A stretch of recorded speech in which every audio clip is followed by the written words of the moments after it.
Hello, beautiful community. Hello, beautiful community. Let me know if you can hear me. And then we're going to do the usual, which is to be in love with the questions that got left for us at the top. So let me know if you can see and hear me. And we're going to do a little bit of that. I'm going to scroll around and see what's going on. You see, you hear. This is a new type of hatware. It's very, very fashionable. We're not only powered by the hatware in the form of oxygen, we also have aloe vera juice because we're in pretentious East London. Have tea with hemp milk, which I made myself. I'm lying. I don't make my own hemp milk. I have a milk making machine from which I make hemp milk. What is going on, beautiful community? Do you know what's going on in the world these days? I have no idea what is going on in the world these days. So I don't really know what to think anymore. Maybe you can help me. Maybe you can help me figure out what is going on. Let's have a look.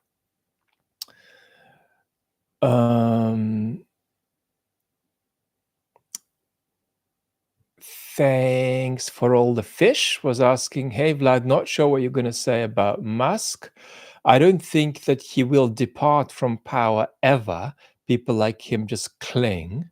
And do you agree with the statement that the sheer damage brought by the Trump shenanigans have slowed down the decline of Western democracy, as right now people are more cautious voting for populist right politicians for a few election cycles? And Henrik is asking, is there a pendulum that's swinging away from post-truth populism because of Trump's shock value?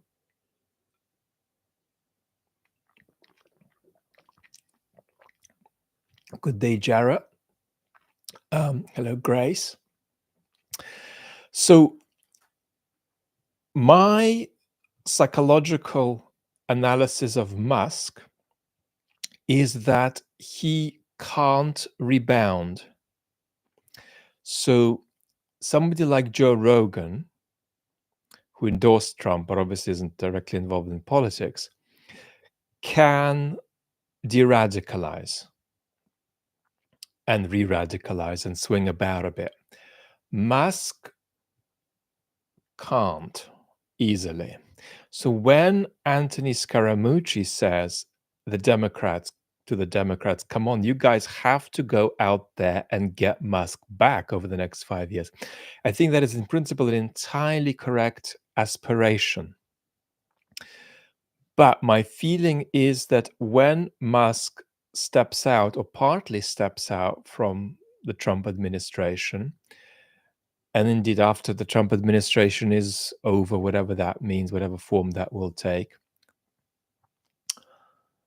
he's probably going to get even more radical. So when Trumpism implodes as a constructive project, Musk's thing will not be, oh, we got to go back to the center. Musk's thing will be, we haven't been radical enough or well organized enough in our radicalness. So Musk will radicalize further as the radicalism of the Trump project collapses. That's the correct sort of anticipatory picture of where Musk might go. Now, both you, thanks for all the fish, and Henrik are identifying an absolutely correct short-term trend, which is that anti-Trump political figures are getting a bit of a boost in countries which feel like they're being bullied by Trump.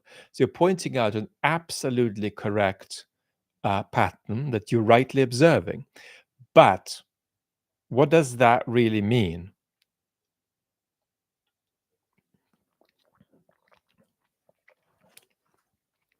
It doesn't mean that there is going to be any sort of medium-term reversal of democratic decline or reversal of preference for post-truth, anti-democratic authoritarian politics.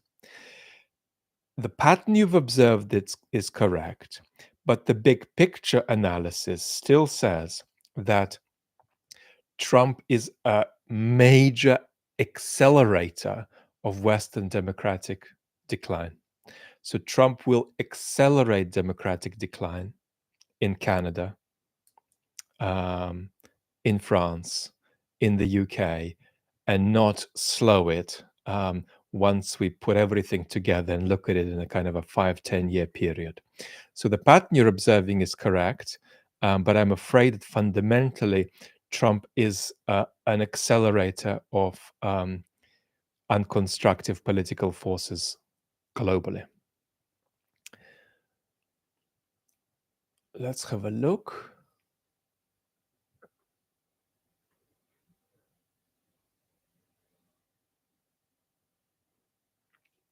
Benedict is asking, are Western democracies echoing Latin American populism, or is it too different? No, there are significant differences and similarities.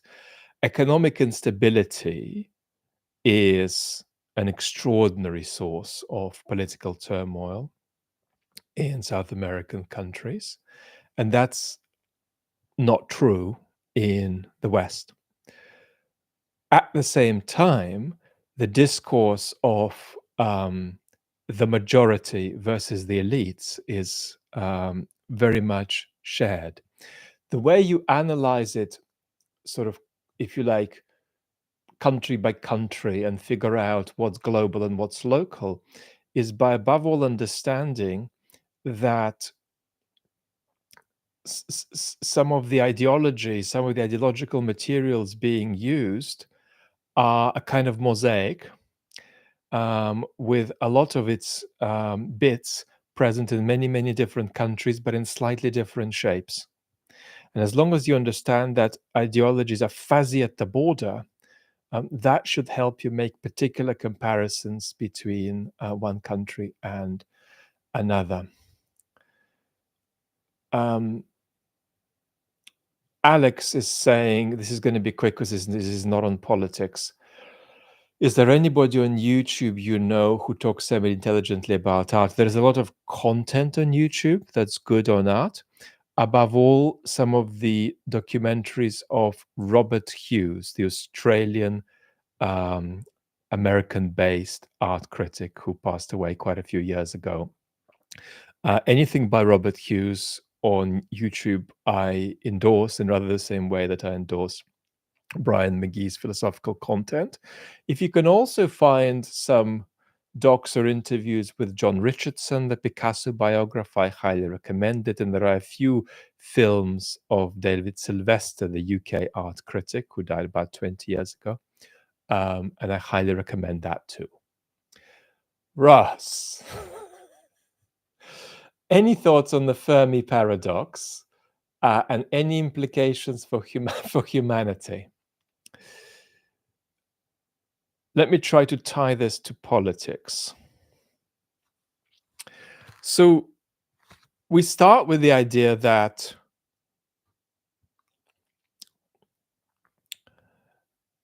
if it's plausible that there's a lot of life out there, how come we haven't seen any of it?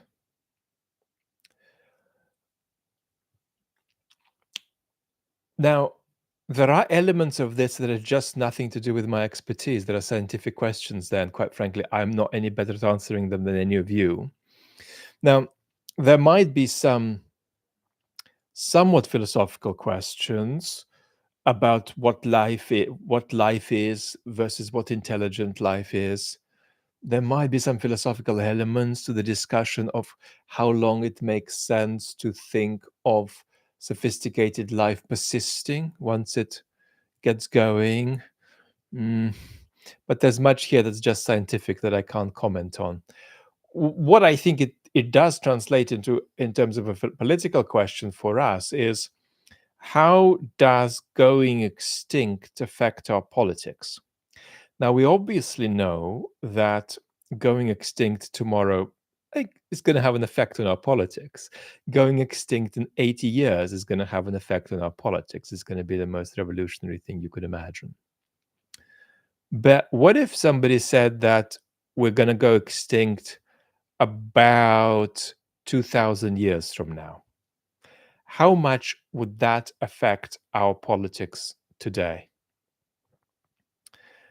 And I think here you get into some of the Elon Musk territory of thinking about the perpetuation of human life. I think that it's a question you've got to ask yourself: how differently do I feel about extinction at some removed moment in the future versus imminent extinction? How we feel about imminent extinction is really all understandable and predictable. But how do you feel about it 2000 years from now or 25,000 years from now? Um, is it an unmitigated catastrophe, or is it something else? Is it a kind of normal? Is it a kind of normal in the way Nietzsche would have said it's a kind of normal, that once upon a time there was a star, and then there was a planet that went around it, and on the planet there were some clever animals, and then one day the star disappeared and the planet disappeared and the clever animals vanished, and it was as if nothing had ever happened. Um, that's the correct understanding of the default terminus for the human race. But what does it change for us if that's 80,000 years away? I think that one of the things that's most distinctive about the modern world is that we have lost a cosmic point of view. In other words, we don't think that anything that is a matter of value in ethics or in politics is a product of seeing the world from a cosmic perspective. And what's distinctive about modernity is that in this regard, even the religious belief in modernity has been secularized. It is much more immanent than that. And so in a world where we don't think that to have a sense of purpose, it needs to be a cosmic sense of purpose, it may not make an enormous difference to think of us vanishing in 80,000 years. But I think it's very important that each of you personally arrive at an answer to that question, right? Obviously, you're going to be utterly freaked out if it's in 80 years, but give it 80,000 years and just ask yourselves, how do you feel?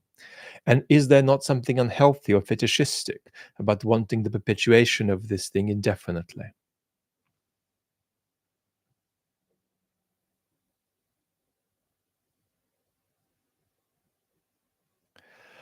Otago, you talk about the inevitable forces pushing towards right-wing populism. Have you ever explicitly said what they are? I name four, usually, which is going to bore the life out of everybody here. The four that I name appear in the video, among other videos, on the main channel called Russian Propaganda Summed Up, or 20 years of experience of Russian propaganda summed up, something like that. It's the major propaganda video from maybe about a year ago. The four I typically name are various kinds of economic forces and forces of economic exclusion. Now, one way of talking about it would be to talk about a kind of hyper-globalization that makes citizens feel that it has deprioritized them, that occurred from the 80s onwards, and that they weren't asked about it. Now, so that's one range of conversation. Any kind of political recovery in any Western democracy, even if it's partial, is going to be predicated on a degree of economic democratization. The second domain is, of course, the internet, the state of social media, how it has revolutionized our politics irreversibly. Just as certain 20th century movements were dependent on radio and television. So today, a lot of the post-truth populism is dependent on the state of social media, the state of the internet, and the way that we are in it, not just broken down into independent fact and mental bubbles, but that our capacity for reflection is itself attacked by interaction with the internet. We are all putting us together slightly less good at thinking for ourselves than we would have been 20 years ago because of this degenerative exposure to um, not just um, narrowed down and self-perpetuately sort of narrowed down modes of messaging, but we're exposed to a kind of fragmentation of messaging that almost invites us away from the minimal level of sustenance that thought about the world requires. So it's genuinely is not some kind of conservative nostalgia to discuss this. There is really an element of collapse of our comprehension skills, even as a result of the state of social media. Then the third thing I would say is that we've got a real problem thinking of ourselves as belonging to something like the nation together. So values like solidarity and the public good are being undermined by what I call the various instantiations of the virtue of authenticity, the various distortions of the virtue of authenticity in the Western world, all the ways in which we think of self-realization that push us against the idea of feeling that we belong together with all our fellow citizens. An element of this is obviously our consumerism. Another element has been some of our divisive hyper-identity politics and so on. So I've said there's an economic story there. I've said there's a informational story there, social media story there. There is a kind of a story about various ideologies of self-realization, and then there's there's a fourth element, which are very different kinds of modes of atomization, which are about various forms of belonging, various forms of bond and tradition being untethered. We're less tied to shared practices. We're less tied to sharing spaces together meaningfully. We're less tied intergenerationally, blah, blah, blah, blah, blah, blah, blah. So these are some of the materials from which you begin, but my community knows that better than me, and we're bored by me repeating this, but I also have to, because this is important. Pool is saying, last week the balance of payments in the US was very high, as China becoming a higher cost economy, basically ending the ability of the US to import cheaply. And then you say, I expect Trump will play the it's so unfair cards until he doesn't have those cards anymore. The reality TV start is going to have to face reality. Paul, I really don't think I can say anything about the Chinese economy, the way labor costs are rising there, but the way, they still have a lot of scale and efficiency. I don't have anything to say about that you can't work out for yourself as well as I can. So I think there'd be no expertise in me commenting on your question. But what I would say about the sort of global economic game Trump is playing is that a lot of the economic tricks Trump's playing, as you sort of rightly imply, he can only play once. Once you play some unlovely economic tricks on your neighbors, they will try to be very conservative about the way they are coupled with you, but then hyper conservative about coupling with you in any further ways, politically or economically or militarily. So you can play a certain kind of trick on your allies once, but that will make them understand that you're not their ally anymore, and then you won't be able to play that trick a second time. So this is sort of analogy that Rory Stewart likes to make, that if you outsource your electricity and your children's education fees to somebody else, and then they come in and start demanding things from you in your own house, you're going to be in trouble. But going forward, what you'll try to do is decouple from them so they can't play that trick on you again.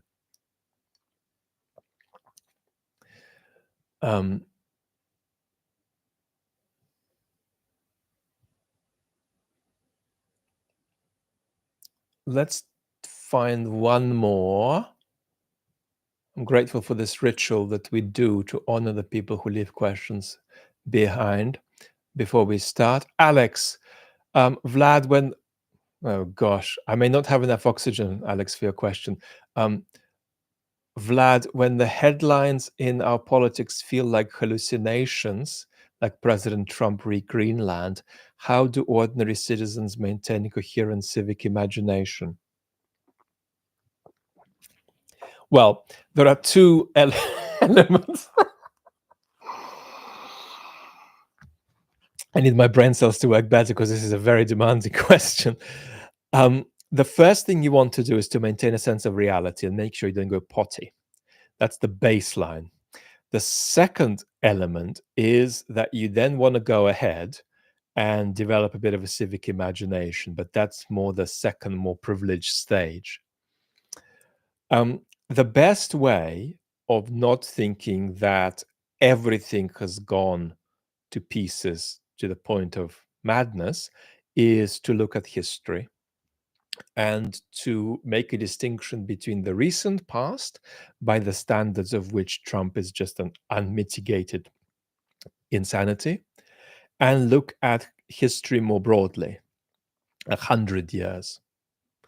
And if you do that, then you're going to have more of a sense of various insanity peaks, with Trump not necessarily being anywhere near the top for now.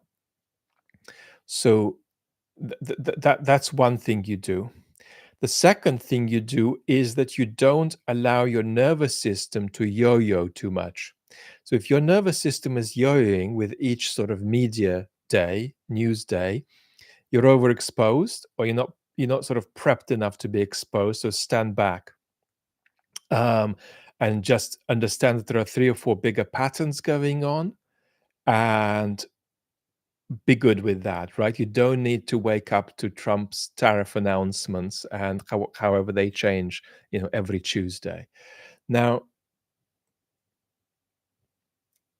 the big challenge for Trump voters is that politics has become magical for them. They don't think about politics in terms of cause and effect.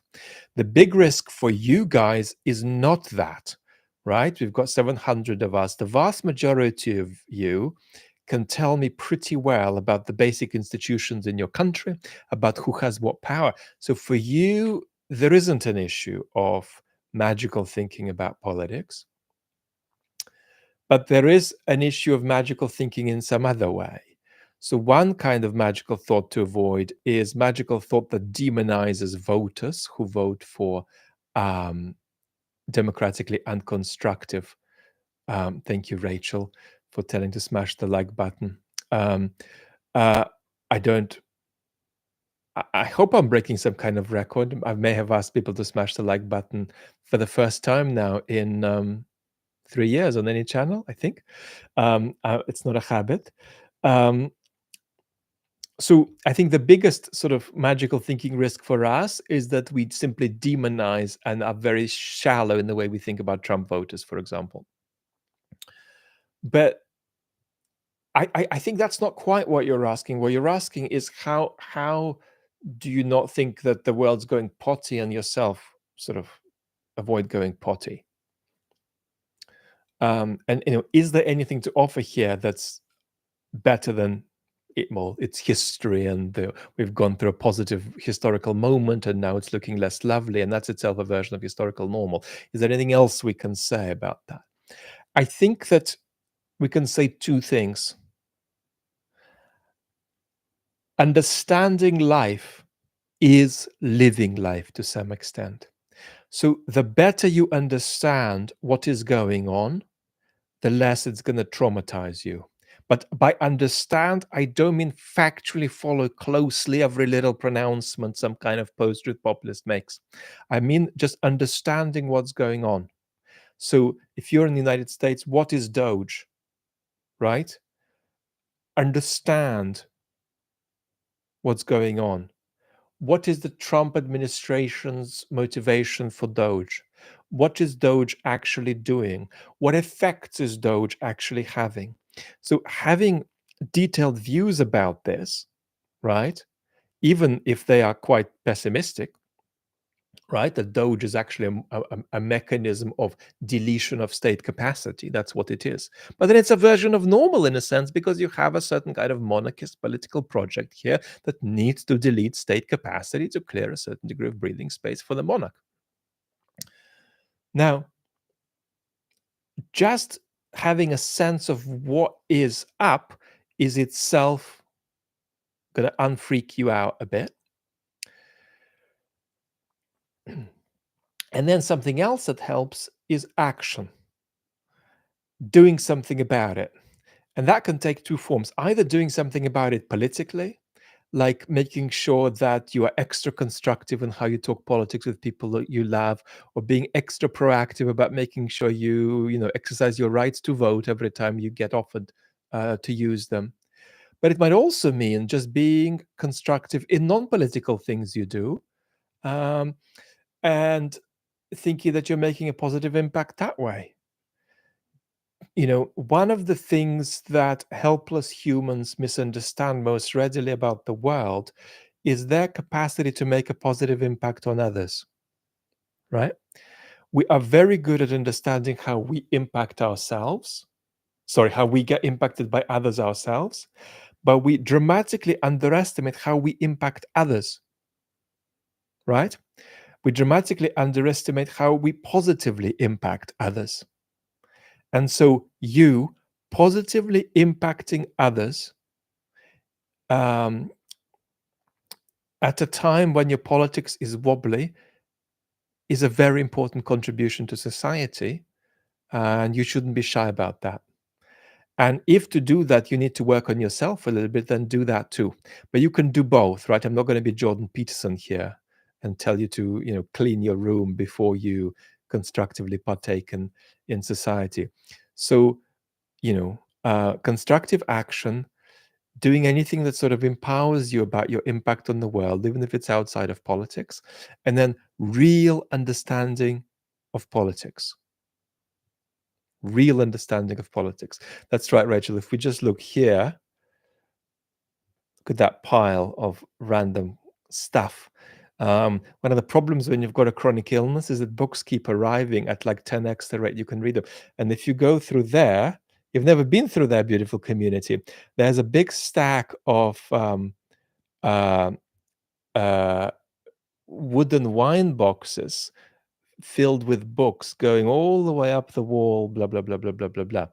And there's a book calamity going on everywhere else. So I've definitely failed the Peterson clean your room motto.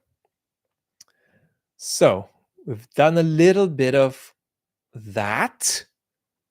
Scrolling up, let's see what we've got in super thanks quickly. Ivan, Vlad, how do you begin to build a vision? You begin to build a vision by having a conversations about, in this particular case, if we're talking about America, all Americans being in it together, and all Americans sharing, in particular, social and economic goods. So that's really, really important. That's the beginning of a conversation. But your question is enormous, right? So we could be here for 2 hours. Rachel, your thoughts on Yanis Varoufakis' Le Pen defense in UnHerd? Um, I haven't read it, Rachel. You can tell me what it is. Um, this is a very big problem we're going to start running into. How do you stop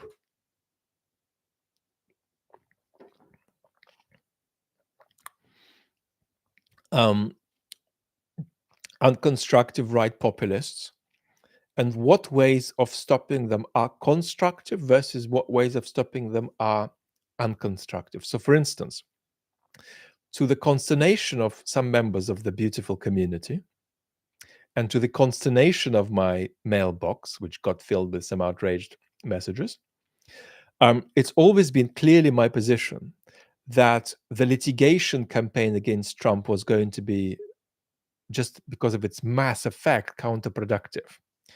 And I believe that that's been roughly vindicated. It would have been more effective to do what they couldn't do, which is in a more effective way go after just one or two ways of hitting him via the law. So we're going to discover increasingly that there are various ways of trying to obstruct unconstructive political forces that in fact end up fueling them. Now, sometimes what will happen is that these forces will simply fall foul of completely conventional political regulations, and that there'll be just a straightforward formality to their pursuit, and there'll be no special story there. So, however, even when that's the case, right, even when you've got clear evidence of misuse of funds, not for personal enrichment, but still misuse of funds, of the kind that others have got into trouble with in the history of recent French politics too. Even if all of that's in place, you still ask a very big question, which is, what's the impact on a democracy when a politician with a very, very big constituency gets in trouble like that? Their constituency remains, but they become barred until we see further activities there, and they appeal from Le Pen. They become barred from running for political office, even though they have an enormous amount of support. So these are very, very, very difficult waters. Happy to reflect on Yanis if I see what he said. The problem often will be it'll be right to prosecute someone for something illegal they've done, but at the same time it'll help their political project in the medium term, and that's often some of the tragedy in politics. What is historical normal? Ivan, when I talk about historical normal, I just mean the distinction between focusing on what is normal in the recent past versus what is normal, across the board. So it's not normal in the recent past in the West for extremely arbitrary things to happen to you as a result of speech, for example, but it is normal in wider historical terms. So what we're going through is an adjustment from one version of normal to another, and that's very, very difficult. It's very, very difficult and very shocking for people to deal with. One of the ways to think about it positively is to still reflect on what privilege and elbow room we still have left, even if we're experiencing significant degradation, as we are experiencing in the United States, for example. I mean, the United States is a less the United States is a less predictable actor at the level of law and order than it was a few months ago. It's it's shocking, right? When you begin to realize that things are happening in your country that are meant to happen maybe in Hungary or somewhere like that, but not here. It's very difficult to deal with it. Um, and one of the things that happens is that people often get shocked, and eventually the shock leads to kind of passivity. And I'm here to say that's a bad idea, right? When the universities, for example, get attacked by Trump, it's very important for them to act um, and network like crazy to try to stand up to the um, political attack on them. Now, um, you've got to give yourself time to adjust to the new version of normal, but it's that too takes time. I often talk about that period of 18 to 24 months that most people need.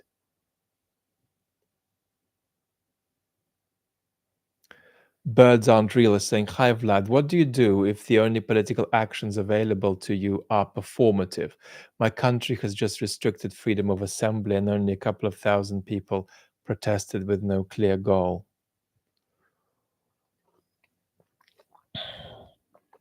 Um, the first thing you do is do an objective evaluation of your political risk.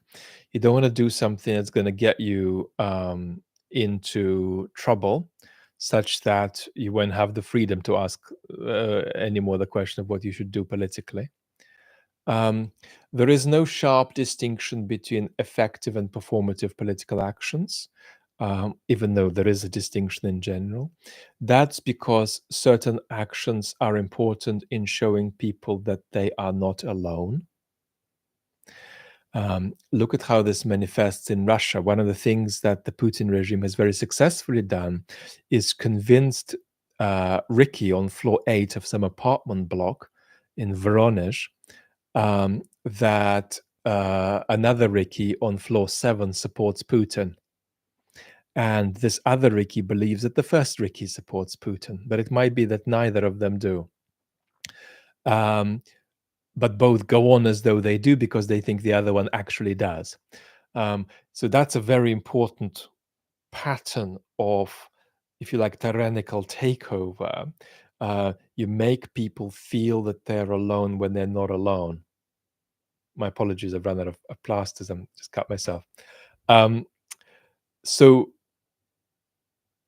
don't forget that there's this benefit to what we might sometimes call performative action, especially in societies where there's a restriction on freedom of expression, freedom of assembly that's taking place, whereby you just sort of act out of the understanding that it's significant to show others that um, that there are many of them, that they are not alone. Because one of the things that makes humans despondent and passive is the idea that they definitely for sure can't make any difference and definitely for sure can't achieve any change.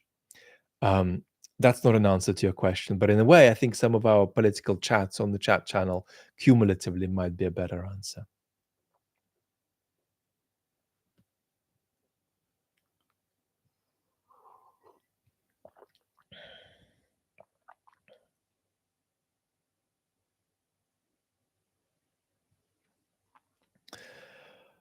Windmill is talking about the interesting point that Trumpism is monarchist. Somebody who doesn't speak enough in the English language, but talks about monarchist conceptions of legitimacy quite a bit today is the young political philosopher Greg Uden. I mean, one monarchist feature of Trumpism is the idea that he is the only political. You're noticing what this is beginning to sound like? Beautiful community, are you noticing? The idea that Trump is the only political institution in the land that is sort of worth bestowing political legitimacy to. Right? Notice elsewhere where this stuff is going on. So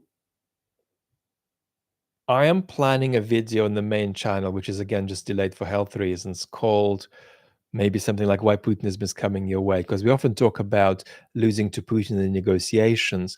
We don't talk about how Putinism is coming our way rather organically. and how to frame that. So we'll talk about that soon, I think. Um, but yes, I mean, when you've got a kind of politics that implies that only one institution embodied in the biological presentation of a single person has political legitimacy, you're drifting towards something like a monarchist model of authoritarianism. And as I say, part of the rationale for Doge is this kind of monarchist rationale. You've got a delete state capacity to create more elbow room for the monarch. Do I recommend cultivating democratic discussion locally? Yes, but I also recommend formalizing that in institutions like citizens' assemblies that allows citizens to come together and reflect not only on local issues, but reflect on national issues too. The question arises, what degree of power do you give them, and how do you make sure that that doesn't act as a kind of deletion of national institutions, which are themselves already playing defense and flailing?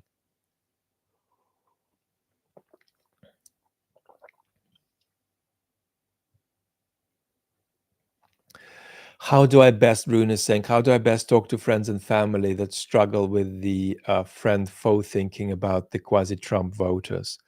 Um, well, imagine that the Trump voter is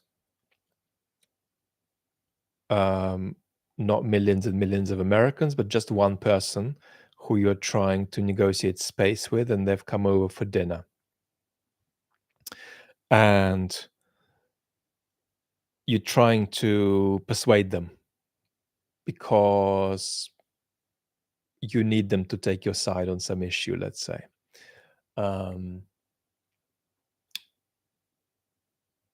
and you understand that they've got low trust, that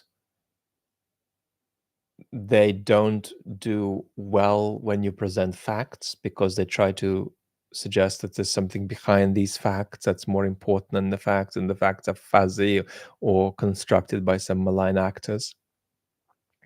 You understand that they operate outside of cause and effect.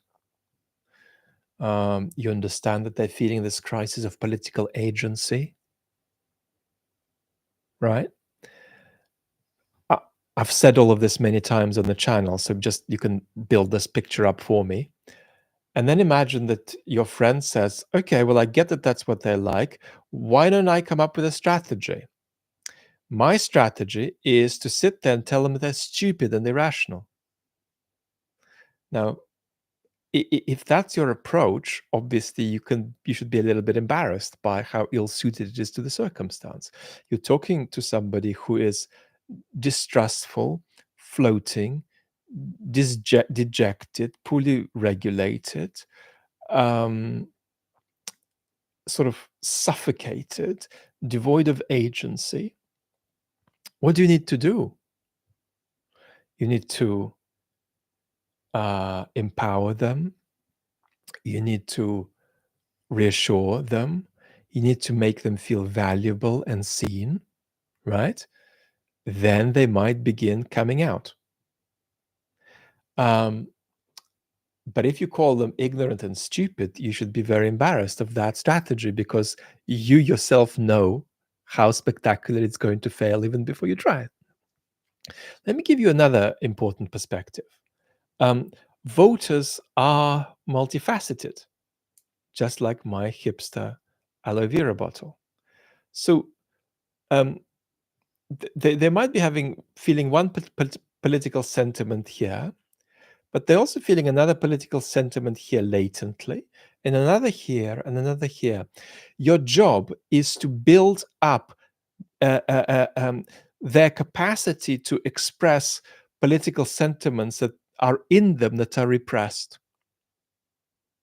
by Trumpism. So one of the effects of calling them ignorant and stupid is that you reinforce the expression of that one side, the expression of which Trumpism is reinforcing. you do to them what Trump does to them when you call them stupid and ignorant in that regard. Don't do that. Understand the pliancy, the multifacetedness of sentiment among voters. Uh, Gain some confidence around speaking to parts of voters, parts of their psyches that they don't typically express.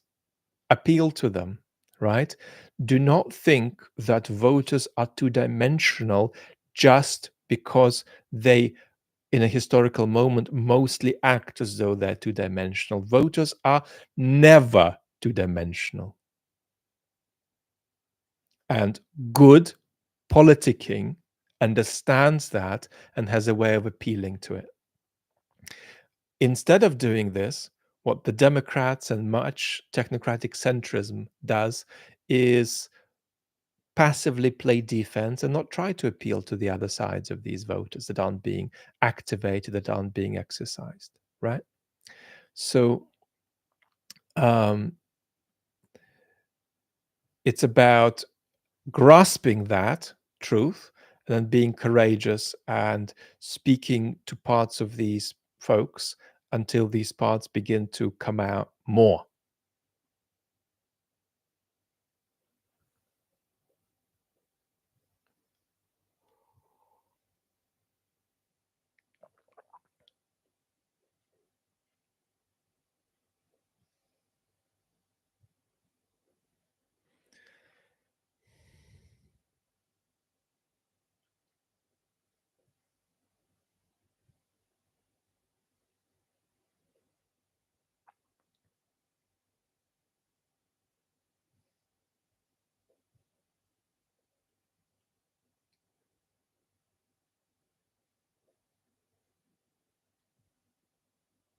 Alan Forbes is asking, what if my idea is productive but inhumane, asking for a friend?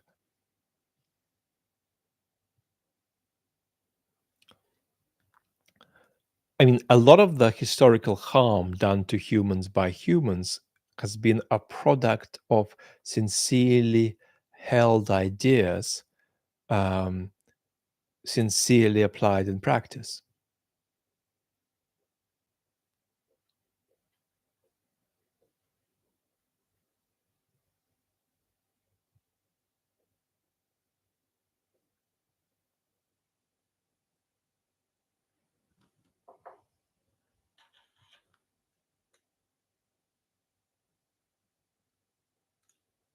Andrew is saying one response to the Trump project is for democracies to institute compulsory voting.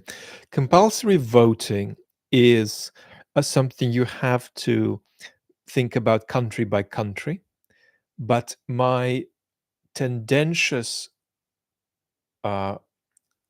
advice is to start with the idea that it probably is a good idea in your country if it's not currently implemented. East Greenlander saying hello from Greenland. Mm.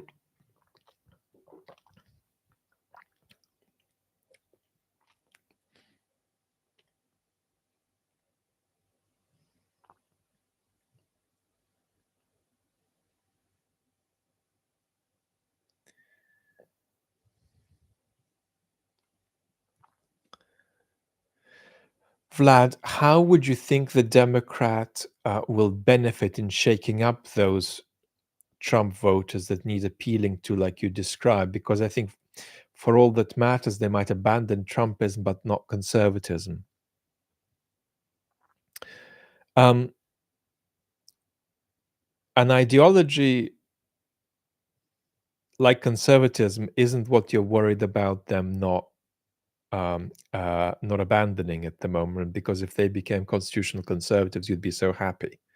The problem with Trump voters is that they are really well positioned to support anti-constitutional political projects that threaten the constitution. But you have to understand that ideologies are permeable, right? And we all have elements of them in us.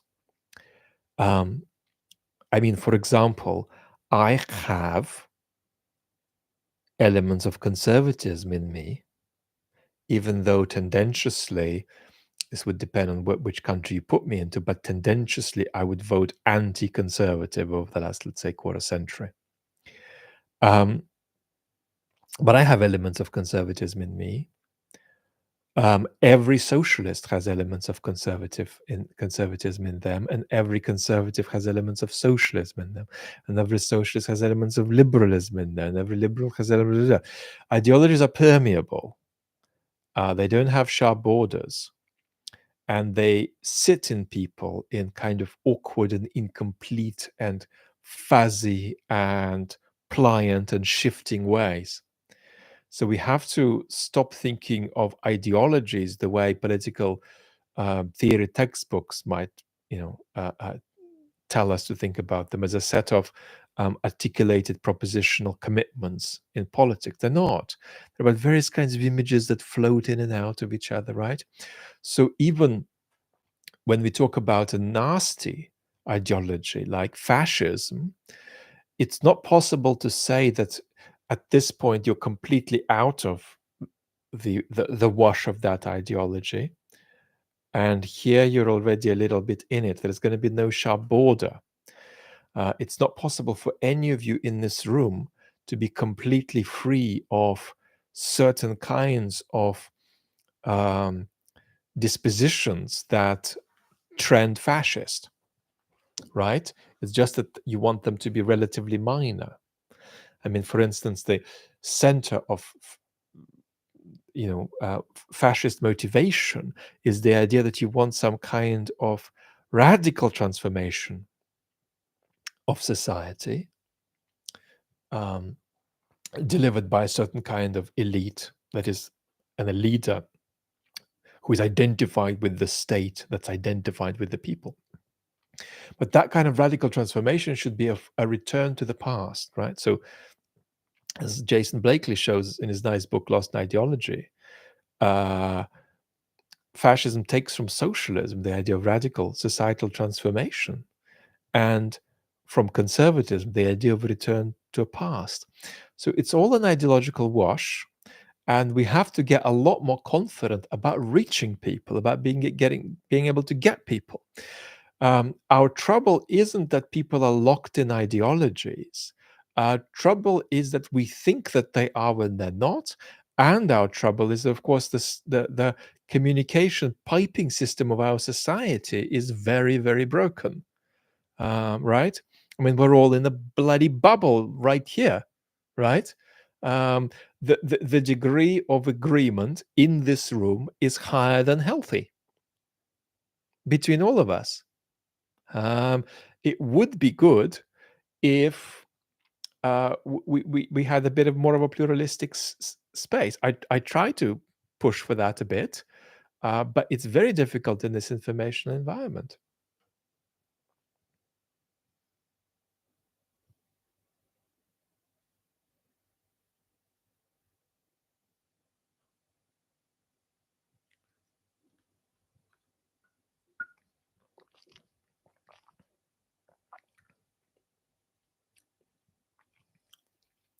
Lots of talk about cats and chubby cats, which I like. I like the idea of chubby cats and chubby cats being intellectual. My some of you know this calamity that beset me when I was living in Tonga 20 years ago, when I only had about 6 or 7 books on me, because I wasn't really reading at the time for health reasons. And my pig Hillary bit a little bit of Charles Taylor's Sources of the Self and ate Scott Moncrieff's translation of Proust's Swan's Way. It's before I taught Hillary the word no.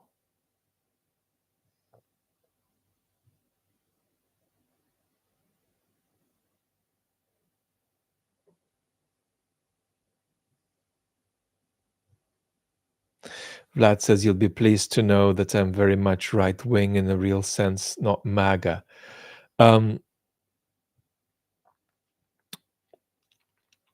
we love constitutional conservatives. We are in love on this channel with constitutional conservatives, even though I'm not one of them.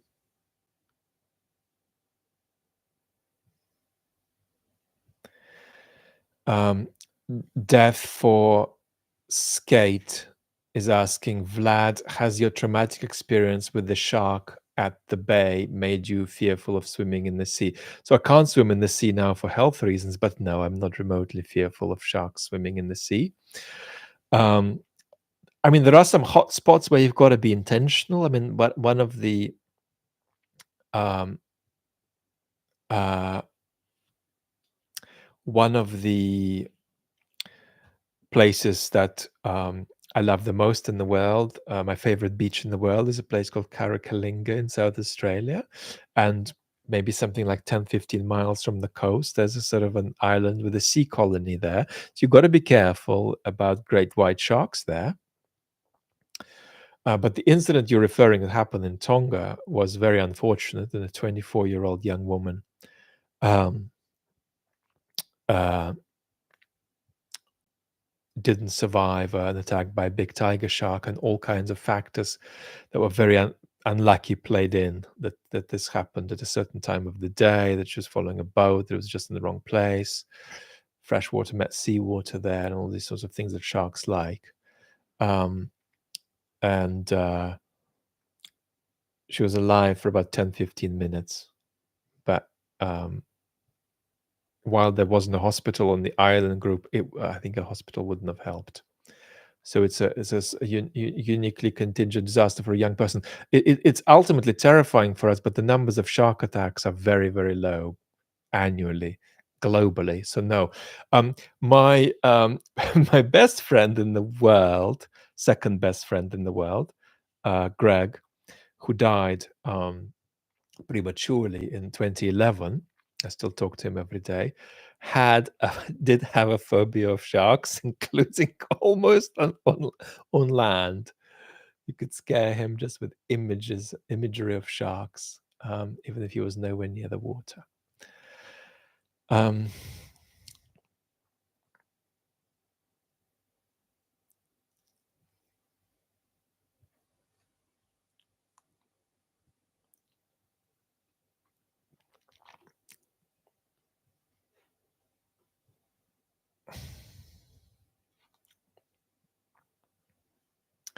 Let's have a look.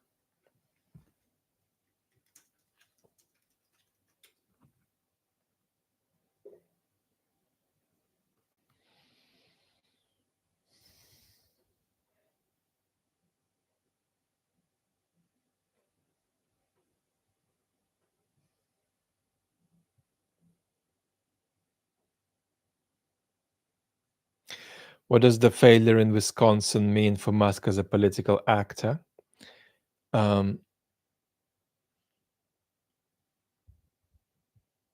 If he withdraws as a public entity, will he be content to be a benefactor? My sense is that Musk's capacity to reflect on his mistakes is spectacularly low. Musk's capacity to empathize with the needs of American people is very high in some very limited dimensions, but is very low generally. Musk's capacity to understand what's in others' heads is low. Musk's capacity to think that he is therefore a victim of every situation he is in, where it doesn't work out like he would like, is high. And so, Adam, I take you back to my remark that the natural path for Musk, whether he stays less or more in politics, is a path of radicalization.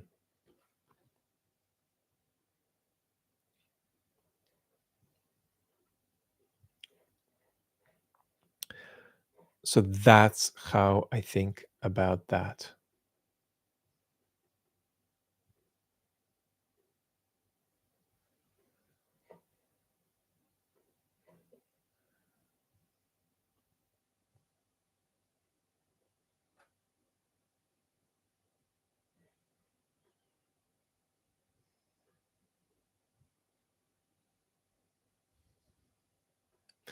D, I can't really answer your question, but I mean, what I can say is that um,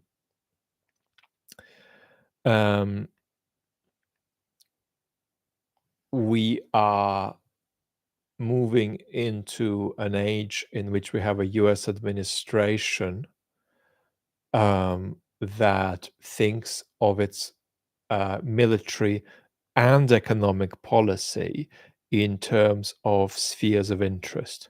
So that means a question arises, in whose sphere of interest is a certain part of the world? And if there is a competition there, it needs to be worked out whose entitlement to a sphere of influence is better. And moreover, with Trump, there's a tendency to think that these are always all or nothing questions. Trump, I'm answering a different question with your permission to the one you asked, but with Trump, there is a tendency to think that there's little scope for mutual advantage in global dealings. Um, which is why Trump is spectacularly unpersuaded by the idea that the United States is stronger, as it objectively is stronger with its allies. Um, so we're moving toward a sphere of influence politics. Let me use this opportunity to comment on Putin's response to Trump on Greenland. Putin said something about US troops in the Second World War, talked about the US offer to buy Greenland. And what he said sort of implied that the United States could make some strategic mistakes in that region, but that it's up to them to work it out, right?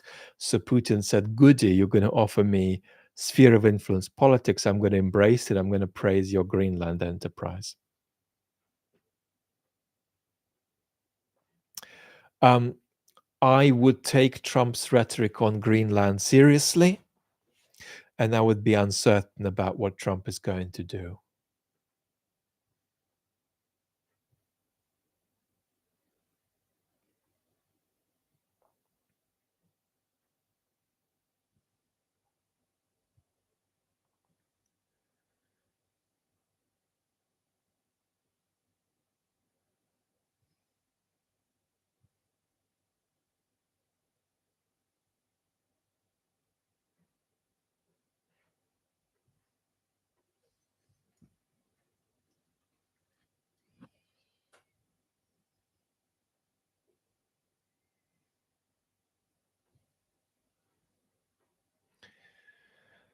Do you think, Emmy is asking, do you think Musk's creepy pro-natalism ties in with his white supremacy and fascistic view of the world?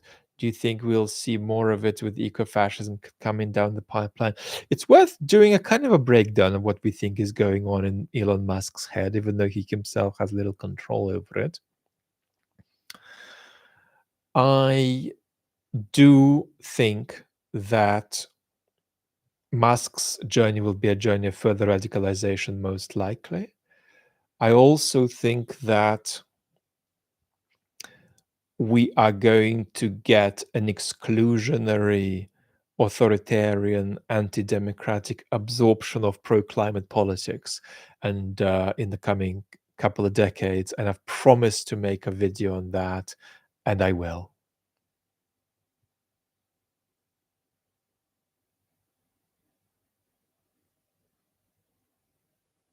Rob is saying, hey, Vlad, I'm dealing with my social group of American progressives and queers being completely paralyzed by their catastrophizing. Any advice on how to calm them down beyond patience? Well, you first of all, allow people to be shocked. But what you also do is give them the understanding that depoliticization breeds fascism. And if they're doing depoliticized things for too long, it's conducive to the manifestation of the very thing that they're shocked by.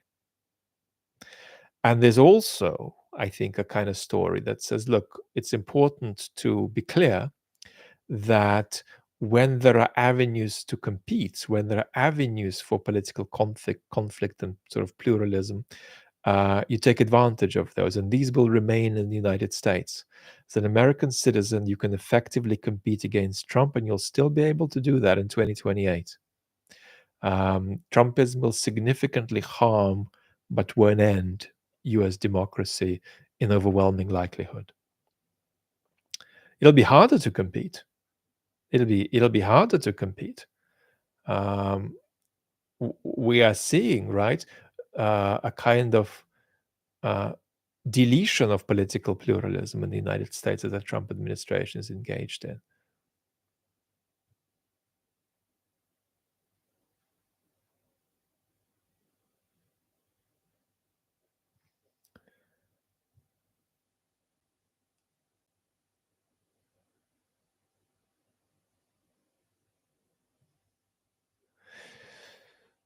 Do you feel the traditional right-wing backers like the Koch brothers are getting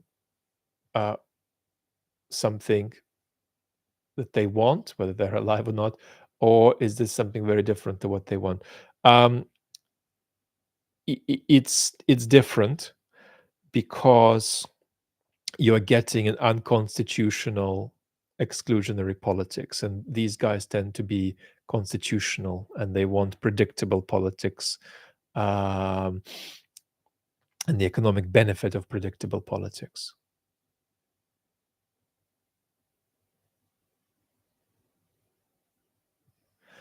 Alex, I'll be talking about what readings I recommend about democracy in a while. Obviously, there's lots of good people talking about the state of democracy today. There's one collection of essays that I recommend regularly, but I'll be I've got a brain block about it, but I'll be recommending several books about this in the near future.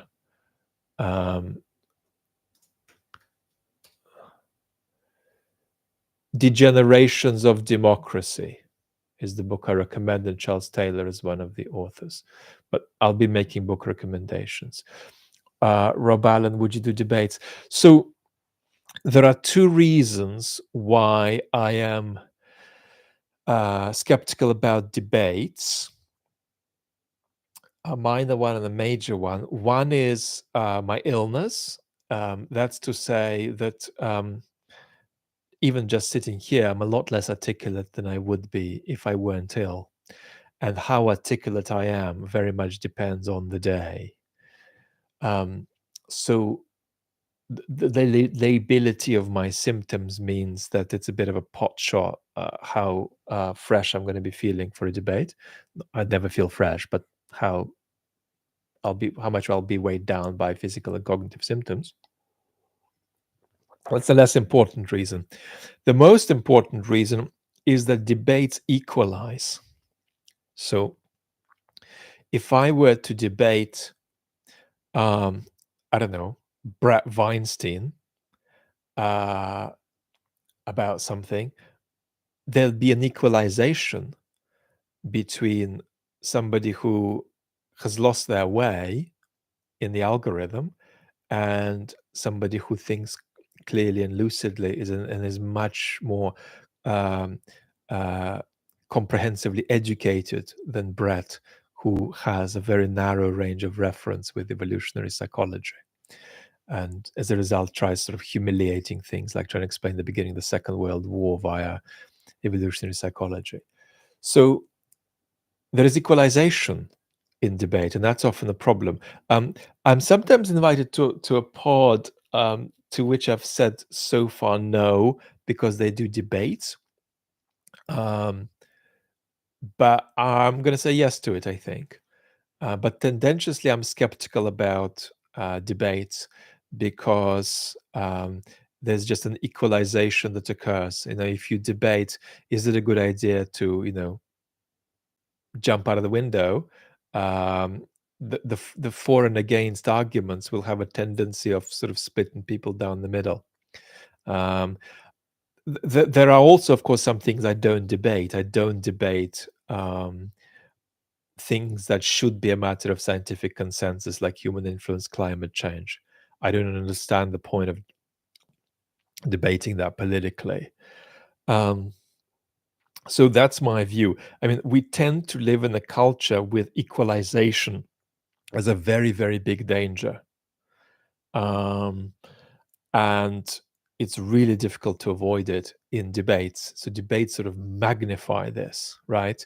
Is Trump a constructive political actor, or is Trump a destructive political actor? The natural response for the audience of a debate like that's not very politically well informed. You say, well, it must be something somewhere in the middle, because both sides are making good arguments, right? JP says they got bot repellent at the local hardware store. That's correct. We need to get a lot of bot repellent. But also, it's very important, if you begin to become a bot yourself, spray on your head straight away. If you begin to speak like a bot, just a few sprays on your head, and then you're very good.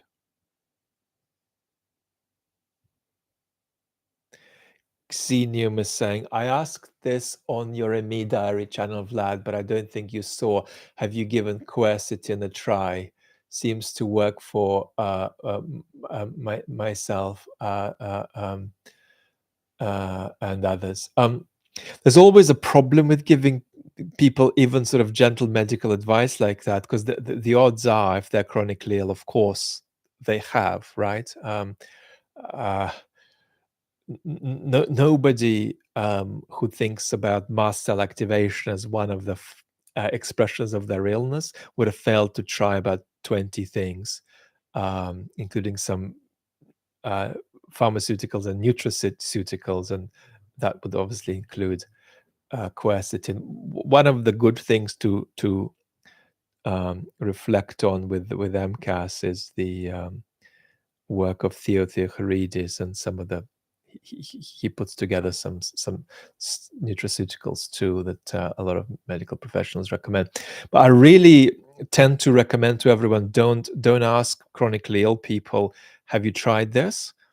Because it's like you know if you're chronically ill yourself, it's okay. Actually, it's okay if you're chronically ill yourself. If you're not, then the chances are just so overwhelming that you're out of your depth making a proposal, and then it's something that person would have thought about, a million years ago, that it's not quite worth going there. Which is why I don't do it, but which is why a lot of creators who are chronically ill say no medical advice, please.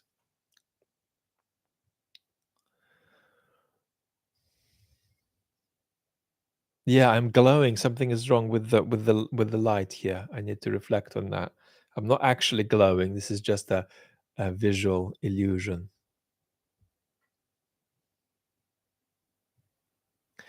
How to approach a voter with a coherent policy position, a guy who supports high tariffs but wants lower prices. Dr. Tough Guy is asking.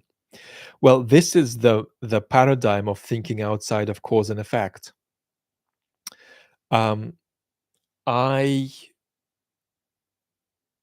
do think that when there is a clear contradiction, even though I'm genuinely skeptical of making arguments, I do recommend making an argument. But even there, you have to make it at the right time, in the right way, with the right degree of intimacy with them, which means you've got to find 4 areas of sympathy or agreement before you bring this sort of area of disagreement. And understand, when you're pushing someone, the pain of transition for them, the pain of giving up their position. What's that going to feel like for them to give up their position? Yeah, this is not an intellectual argument in which it's quite easy to give up to change a position, for some people at least. So understand the costs of moving. So don't think you're inviting somebody, right, to just do a star jump when you're inviting them to jump into shark infested waters emotionally. So understand what that shift means for them. Don't underplay it, and don't gaslight them about, oh, you should just easily work this out. Well, no, it might be that this is part of a political project for them with which they affiliate, from which it is difficult to depart. Um, Now, one way of talking about it that I recommend is, let me tell you how I see this. This is my view. This is my picture, rather than, can't you see this, you idiot? Um, but you've got to understand that if you've got some magical thinking going on there, then the fault will not be at the level at which you're trying to fix it. So in other words, it's not the case that that person has made a kind of a rational mistake. The fault is at a deeper level, right? Some kind of crisis of trust, a commitment to a political project that seems to be a good vehicle for the expression of that crisis of trust. And then, it being difficult to put that political project into question. So don't think that the cause is sloppy thinking. It's very rarely sloppy thinking when somebody says, I support an economic policy that's going to punch me in the face, but I don't want to be punched in the face.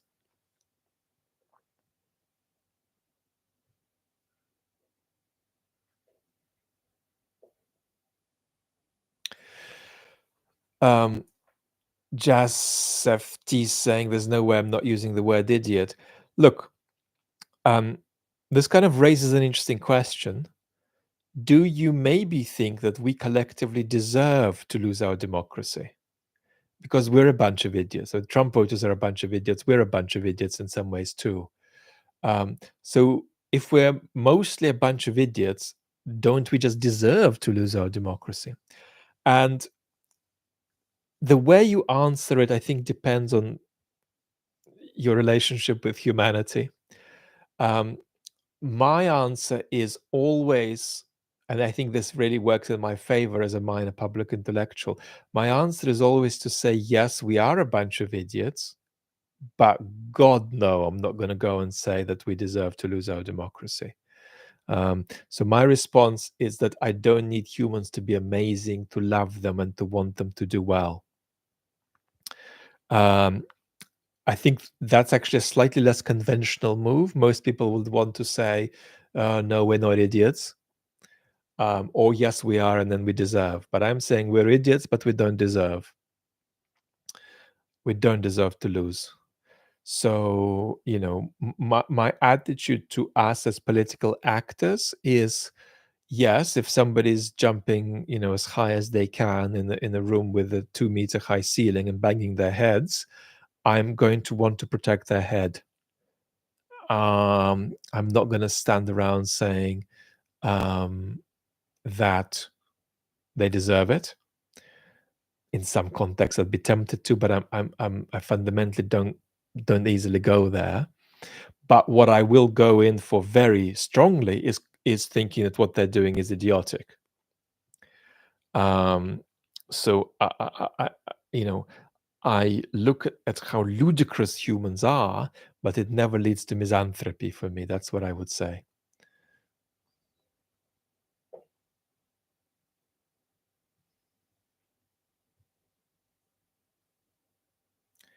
Nate Time TV is asking, question for you, Vlad, if you don't mind answering. How does your medical condition affect your social life?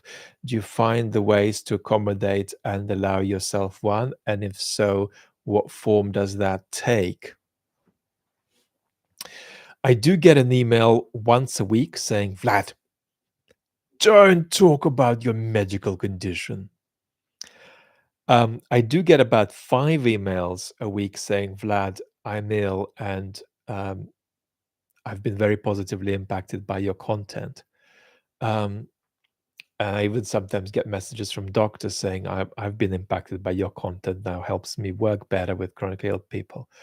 So no, it's very important that I talk about my illness, not just because it's authentic, but because it's a big problem out there too. My own illness is a big problem out there. There's a lot of people with ME.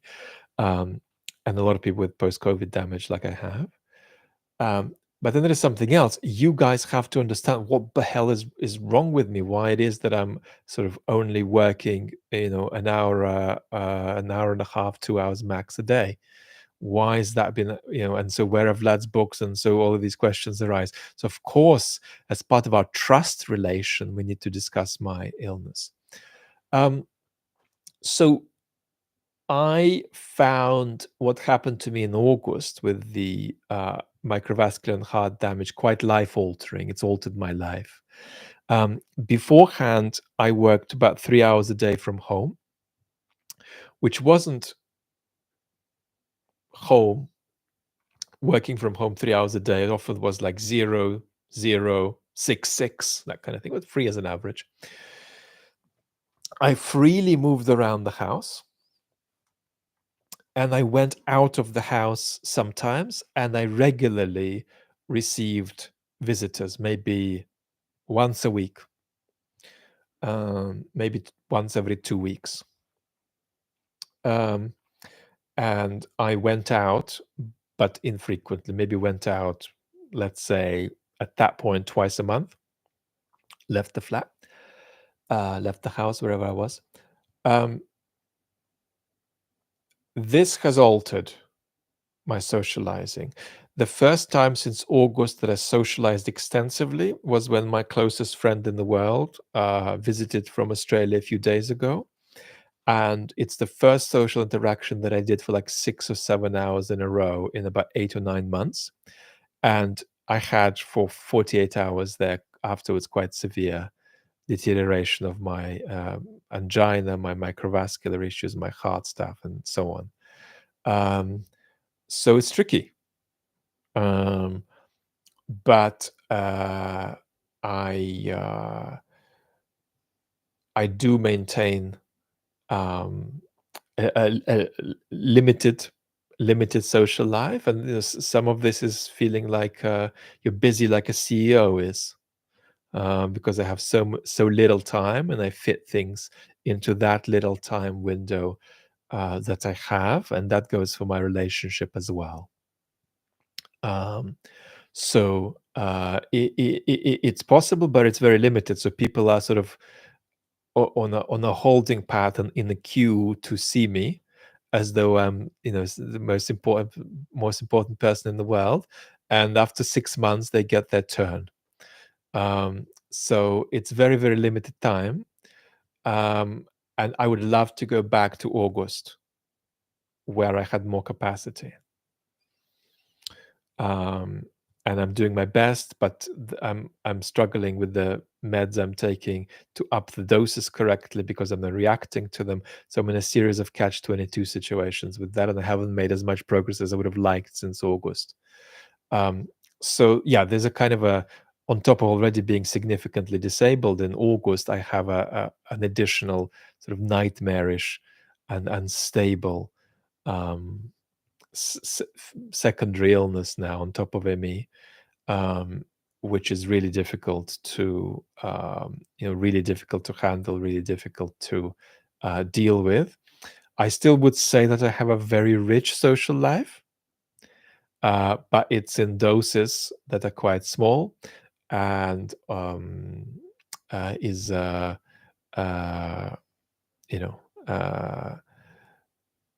lot of people who love me are very frustrated by the little access they have to me, but I always do my best. I always do my best with this.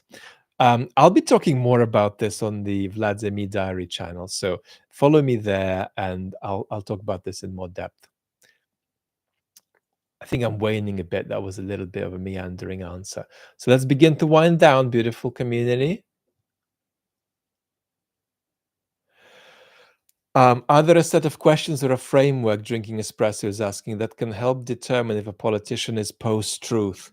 Do you think Trump is serious about annexing Canada? Trump is serious about messing around with Canada's sovereignty in some non-trivial respect, perhaps, but I wouldn't get over panicked about this. Nevertheless,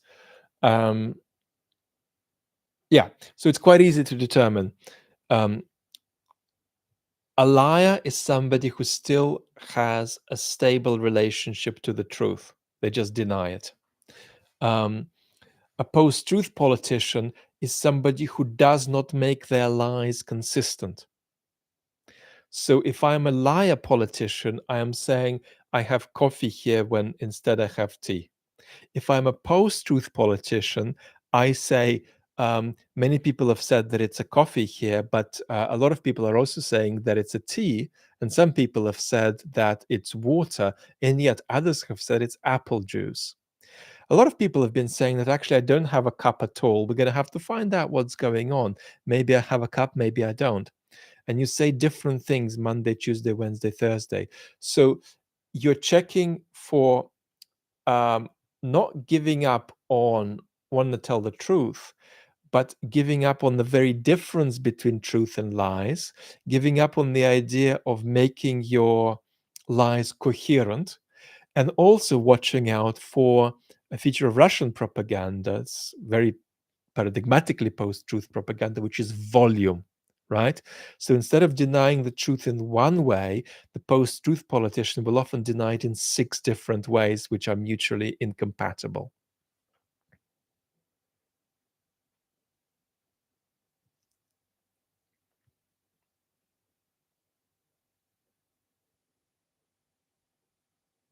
Xenium, thank you so much for the clarification. I appreciate the love. I'm just saying generally, if you give me medical recommendations, I'm going to be grateful, but most chronically ill content creators will be pissed off about that. Just giving that context for the understandable reason that if it's bad advice, it's bad advice. If it's good advice, they're going to know it.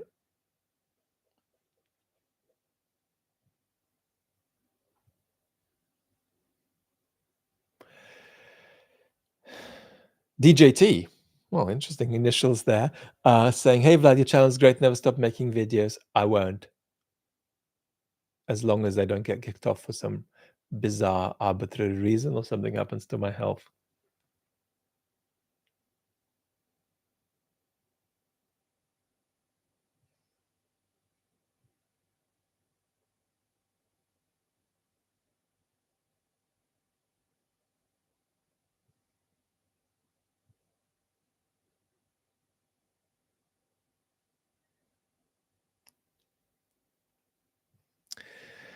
Was the breakdown of truth and lies present in previous ages? Like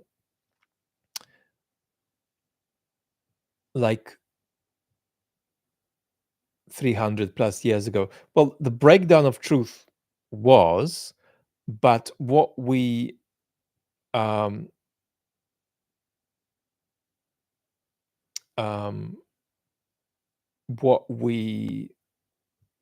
Death Force Skate is saying, Vlad, you're like a father figure to me. I can be a mother figure too, if you like. 'Cause I am probably a little bit some people's mum in the community. But what we're really talking about now is a kind of post-truth politics that's really only a concept that we're making sense of in the context of a modern society with communication that reaches everybody. And as far as thinking of that kind of society goes, my sort of history of post-truth would probably start with the Iraq War. For me, it's one of the it's not a cause of it, but it's an important inflection point when mainstream politicians began to speak in an ill-assorted way about what they were trying to do. They were being untransparent in contradictory ways. And I've given you this example of myself speaking to a very competent government minister just in the run-up to the Iraq War, and feeling that in our sort of 40-minute conversation, here in the UK, the minister told me each of 2 incompatible things: that Iraq had weapons of mass destruction that it needed to be stopped from using, and that Iraq needed to be stopped from developing weapons of mass destruction, which it didn't have. And I experienced that as my first post-truth political exposure sometime in 2002. You see the post-truth quality of that, right? We've got two claims, each of which I was suspicious of, that are mutually incompatible.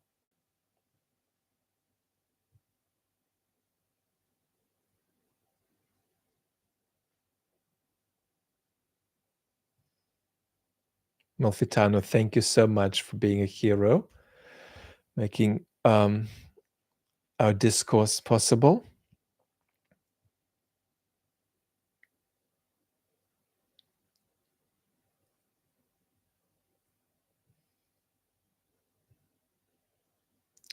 Scott P, let's take Scott's question as the last question today. Scott P is saying, isn't the goal of postmodern propaganda basically to put us back into pre-democratic paradigm where the peasants felt political discourse was not their problem? Yes, post-truth politics has a depoliticizing consequence, because when you're given an ill-assorted picture that doesn't make sense, then you want to give up on politics. But here is the warning.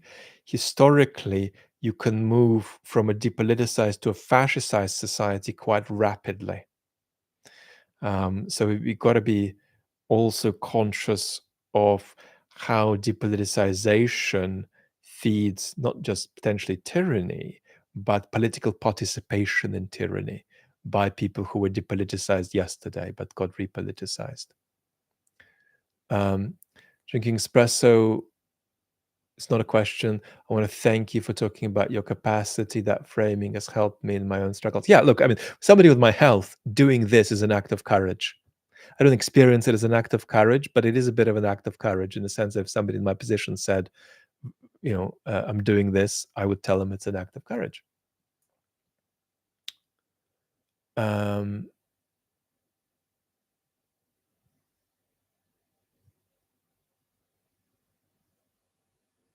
Rachel is sharing her own post-truth comment, and I think we can say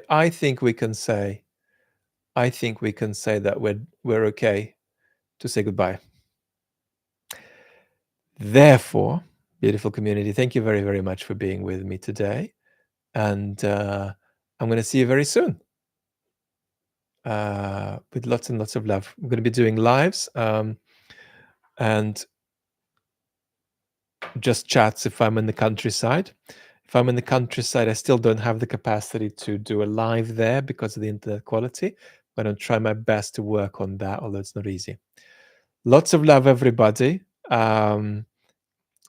Make sure to put buffers in place first, right? If you go party about politics, you can't help anybody else. So self-protection, self-protection, self-protection, please. And thank you so much for investing time and being with me tonight. Lots and lots of love, everybody, and bye-bye.